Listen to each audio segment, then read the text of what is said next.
Je sais qu'il y en a parmi vous qui mangent le maïs, mais n'ont jamais même vu à quoi ressemble la plante qui fait sortir ce maïs. C'est ça ici, voici ça. En train de sortir encore, ça c'est un maïs en maturité, c'est un petit, c'est que c'est encore, ça c'est encore la fleur, on va appeler ça encore la fleur. Quand ça va encore un peu plus... C'est la fleur femelle, c'est la fleur femelle. Quand ça va encore un peu plus grandir, ça va ressembler à ça. Pour ceux qui veulent connaître les sciences, montre la fleur femelle. En haut, là, c'est la fleur mâle. En haut, c'est la... Mon père est un professeur. Mon papa, il est professeur. Papa, lui, viens expliquer. Viens expliquer. Viens expliquer, qu'il puisse comprendre les phénomènes de la nature. Mon père est un professeur ça, c'est une reproduction sexuée. C'est une reproduction sexuée chez les spermaphites. La plante ici s'appelle spermaphyte. Voilà directement la fleur femelle et la fleur mâle. Dès qu'ils sont en maturité, les graines de pollen, par le vent, par les insectes, par l'homme même, par nous, les graines de pollen là tombent sur la soie-ci. Et chaque fibre ici est déjà va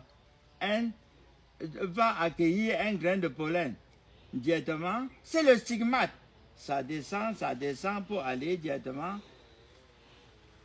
Quand il y a fécondation, former les graines en maturité vont encore être un beau jour semées et pour pérenniser, pour stabiliser l'espèce maïs sur la terre.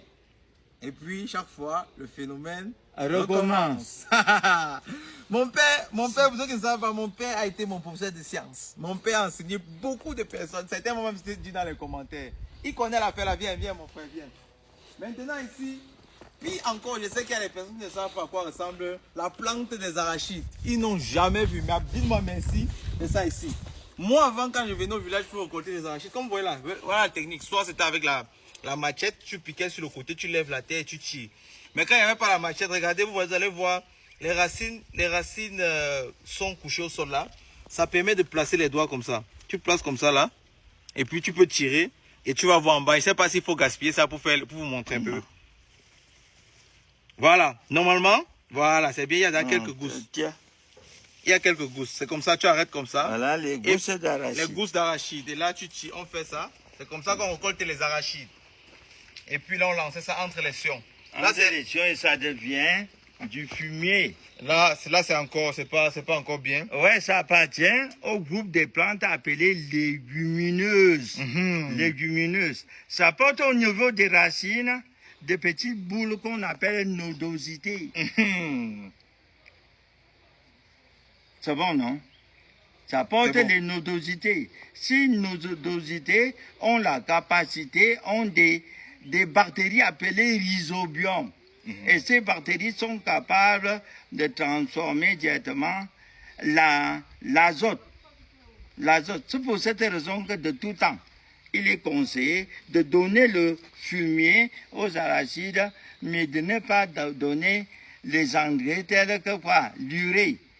Parce que directement, la plante vivra mal parce qu'elle est capable de synthétiser, de fabriquer son propre engrais. Bon, je suis sûr qu'avec ça, vous allez un peu comprendre beaucoup de choses sur moi, pour ceux qui vont comprendre. Mais ma formation personnelle dans la vie a été rude.